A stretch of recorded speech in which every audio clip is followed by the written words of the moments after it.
दोस्तों, अगर आप लोग आरआरबी एनटीपीसी का एग्ज़ाम पैटर्न जाने बिना ही उसकी तैयारी में लगे हुए हैं, तो या तो आप पूरी परफेक्शन के साथ में उसकी तैयारी नहीं कर पाओगे, या तो कहीं ना कहीं आपसे चूक हो जाएगी, क्योंकि आप ये प्लान नहीं कर पाओगे कि आप कौन से सेक्शन में कितने क्वेश्चन के हिसाब से किस तरीके से तैयारी करें। तो यहाँ पर आज की इस वीडियो में हम लोग डिस्कस करेंगे आरआरबी एनटीपीसी के पूरे एग्ज़ाम पैटर्न के बारे में। जैसा कि आप सभी को पता है, हाल ही में रेलवेज़ ने आरआरबी एनटीपीसी की जो एग्ज़ाम डेट्स हैं उसको अनाउंस कर दिया है। तो ये चीज़ बिल्कुल इम्पॉर्टेंट हो जाती है कि एक बार फिर से हम लोग इसके पूरे सिलेबस को समझ लें, क्योंकि काफ़ी टाइम हो चुका है, दिमाग से चीज़ें निकल चुकी हैं कि आखिर में इस एग्ज़ाम का एग्ज़ाम पैटर्न क्या है। हो सकता है बहुत सारे लोगों की तैयारी अच्छी चल रही हो, लेकिन एग्ज़ाम पैटर्न को रिवाइज करना प्लानिंग के पॉइंट ऑफ व्यू से बहुत इंपॉर्टेंट हो जाता है।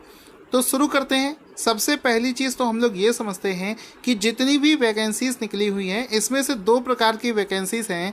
कुछ लोगों ने जिन लोगों ने 10+2 कर रखा है, उनकी वैकेंसी से उसमें 5 प्रकार की पोस्ट है, और जिन लोगों ने ग्रेजुएशन कर रखा था उनके लिए कुल मिलाकर 8 कैटेगरीज़ की पोस्ट है। तो यहाँ पर कुल मिलाकर 8 ये और 5 पहले की, यानी कि 13 प्रकार की पोस्ट हैं। तो इन 13 प्रकार की पोस्ट के लिए एग्ज़ाम पैटर्न अलग अलग होगा, सेम होगा। पूरा कन्फ्यूज़न इस वीडियो में आपका दूर हो जाएगा। तो पहले तो हमें ये समझना है कि इस एग्ज़ाम में, चाहे वो आप किसी भी पोस्ट के लिए हो, कितनी स्टेज हो सकती हैं। तो यहाँ पर देखिए, टोटल 4 स्टेज हो सकती हैं। पहले तो होगा कंप्यूटर बेस्ड टेस्ट 1, जिसको CBT 1 के नाम से जाना जाता है। सबसे पहले आपको ये देना पड़ेगा, यानी कि इसके लिए आप जोरदार तरीके से तैयारी करना शुरू कर दो। दूसरा है आपका, जो लोग CBT 1 पास हो जाएंगे उनको CBT 2 देना पड़ेगा, और उसके बाद में हो सकता है आपका डायरेक्ट डॉक्यूमेंट वेरिफिकेशन हो जाए और आपकी जॉब लग जाएगी, या फिर कुछ विशेष प्रकार की पोस्ट हैं जिनमें आपको टाइपिंग टेस्ट और कंप्यूटर बेस्ड एप्टीट्यूड टेस्ट भी देना पड़ सकता है। ये जो तीसरा स्टेज है, ये सभी कैटेगरीज़ के लिए नहीं है। कुछ ऐसी कैटेगरीज़ हैं जिसमें टाइपिंग टेस्ट भी आपको देना पड़ सकता है। अदरवाइज़ ज़्यादातर पोस्ट में स्टेज 1, 2 और डॉक्यूमेंट वेरिफिकेशन, मेडिकल एग्जामिनेशन, और उसके बाद में आपका फाइनल सिलेक्शन हो जाएगा। तो कन्फ्यूज़न को थोड़ा सा और दूर करते हैं। यहाँ पर आप समझ गए कि कितनी स्टेज में ये टेस्ट होगा। अब यहाँ पर समझते हैं कि जो हमारी ये टोटल 13 प्रकार की पोस्ट है, यानी कि 10+2 और ग्रेजुएशन दोनों वाला, तो इन सभी को मैं एक लाइन से लिख लेता हूँ। तो ये एक लिस्ट पूरा बन गया है, जिसमें कि देखो, आप 1 नंबर से लेकर 13 नंबर तक का जितना भी वैकेंसी का प्रकार है, सभी को मैंने यहाँ पर लिख लिया है। अब यहाँ पर आप अपने हिसाब से देख सकते हो कि आपने कौन सी पोस्ट के लिए फॉर्म भरा है।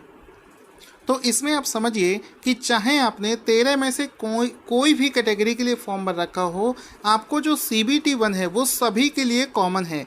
यानी कि स्टेज 1 का जो एग्ज़ाम होगा, this will be common for all post. चाहे वो आपने सीरियल नंबर 1, मतलब पहला, दूसरा, तीसरा, चौथा, किसी भी प्रकार का आपने फॉर्म भरा हो, अगर आपने आरआरबी एनटीपीसी का कोई भी फॉर्म भरा है, तो आपको एक पेपर देना पड़ेगा जिसका नाम है CBT 1, जो कि सभी के लिए कॉमन होगा। ठीक है, समझ में आ गई। पहली स्टेज की CBT 1 सभी के लिए कॉमन होगा।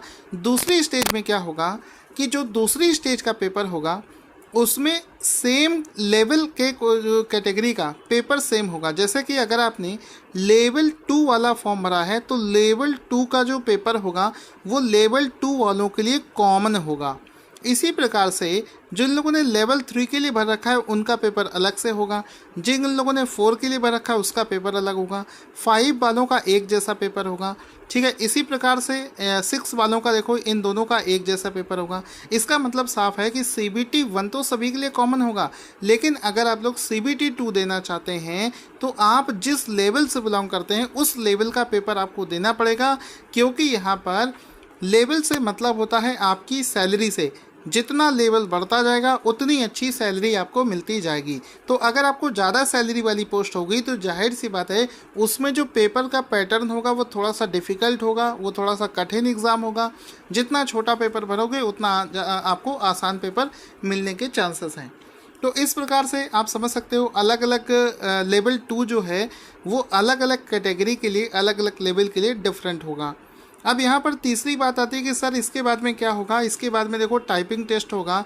जैसे कि मैंने आपको बताया जूनियर क्लर्क टाइपिस्ट, तो इसके लिए देखो टाइपिंग टेस्ट होगा। इसके लिए भी होगा, इसके लिए भी होगा। कुछ ऐसी पोस्ट है जैसे ट्रेन क्लर्क, इसके लिए टाइपिंग टेस्ट नहीं ज़रूरत है। कमर्शियल कम टिकट क्लर्क, इसके लिए भी टाइपिंग टेस्ट की ज़रूरत नहीं है। तो मैं क्या करूँगा, इस पूरे PDF को अपने टेलीग्राम चैनल जिसका नाम है टारगेट स्टडी IQ, वहाँ पर शेयर कर दूँगा। तो वहाँ से आप अपनी पोस्ट के आगे देख लेना कि आपको टाइपिंग टेस्ट देना है या फिर नहीं देना है।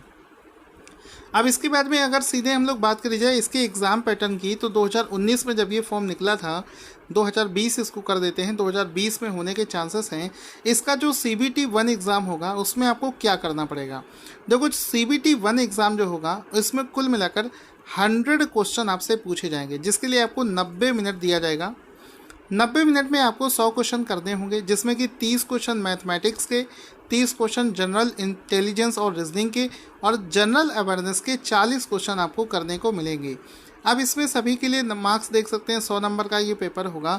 जनरल अवेयरनेस इसमें बहुत बड़ा रोल प्ले करेगा, और यहाँ पर जनरल अवेयरनेस में लगभग 35 से 38 के बीच में अगर आप स्कोर करना चाहते हैं, तो इसके लिए जो इम्पॉर्टेंट बुक्स हैं उसको मैं टेलीग्राम पर फ्री में शेयर करूँगा, उसका भी लिंक मैं आपको यहाँ पर दूँगा।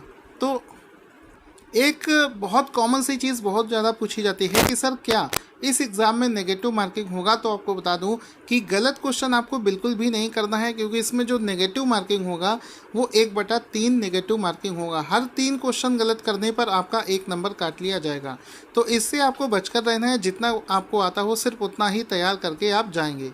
इसी प्रकार से जो लोग CBT 1 को क्वालिफाई कर लेंगे उनको CBT 2 देने का मौका मिलेगा, और CBT 2 में आपसे मैथ के 35, रीजनिंग के 35 और जनरल अवेयरनेस के 50 क्वेश्चन मिलेंगे, जिसके लिए आपको 90 मिनट दिया जाएगा, और 120 क्वेश्चन आपको वहां पर अटेम्प्ट करने होंगे।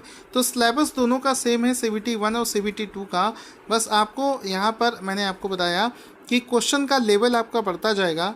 और यहाँ पर मैं आपको बताना चाहूँगा कि आप इसके लिए जो बुक्स हैं, जैसे कि मैथ का बुक हो गया, आपका रीजनिंग का बुक हो गया, साथ ही साथ में आपका जो जनरल अवेयरनेस की बुक हो गई, ये सभी बुक्स को मैं अपने टेलीग्राम चैनल पर शेयर कर दूंगा। टेलीग्राम चैनल को ज्वाइन कैसे करना है आपको बता चुका हूँ कि या तो टेलीग्राम आपके पास पहले से है तो आप सर्च कर सकते हैं, टारगेट स्टडी IQ नाम से मेरा चैनल है, उसको सर्च करके आप उसको डाउनलोड कर सकते हैं। या फिर दूसरा तरीका है कि प्ले स्टोर से गूगल ऐप को डाउनलोड करें, वहाँ से आप मेरे चैनल को सर्च करें, टारगेट स्टडी IQ नाम से चैनल मिलेगा, उसको ज्वाइन करें, वहीं पर मैं आपको इसका नोट्स भी प्रदान कर दूँगा।